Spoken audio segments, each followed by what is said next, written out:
Hello everyone, কেমন আছো তোমরা সবাই? আশা করছি তোমরা সবাই ভালো আছো আর আমিও তোমাদের আশীর্বাদে ভালো আছি।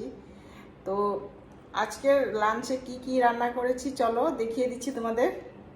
তো আজকে রয়েছে ভাত, আর এদিকে বানিয়েছি ডিম আলু দিয়ে ডিম কষা। এটা কিন্তু লোকাল ডিম, মুরগির ডিম। আর এটা হচ্ছে ডাল, লাউ দিয়ে মসুর ডাল বানিয়েছি। আর ভেন্ডি ভাজা, আর দেখতে পাচ্ছ পটল ভাজা, আর গন্ধরাজ লেবু, আর রয়েছে শসা।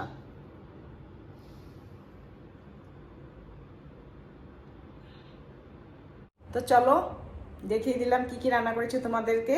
আর এখন তো খেতে বসবো, তার জন্য থালটা একদম রেডি করে নিয়ে তোমাদের সাথে শেয়ার করলাম। আর যে যেখান থেকেই আছো, আমার ভিডিওগুলো যদি ভালো লেগে থাকে তাহলে অবশ্যই একটা লাইক, শেয়ার আর সাবস্ক্রাইব করবে। আর ইউটিউব চ্যানেলে আমার অনেক ভিডিও দেওয়া আছে, তোমরা সেগুলো দেখতে পারো। আর আর তো কিছু বলার নেই, আজকের মতন ভিডিওটা এখানেই এন্ড করছি। আর দেখা হবে নেক্সট ভিডিওতে। আর সবাই ভালো থাকবে, সুস্থ থাকবে।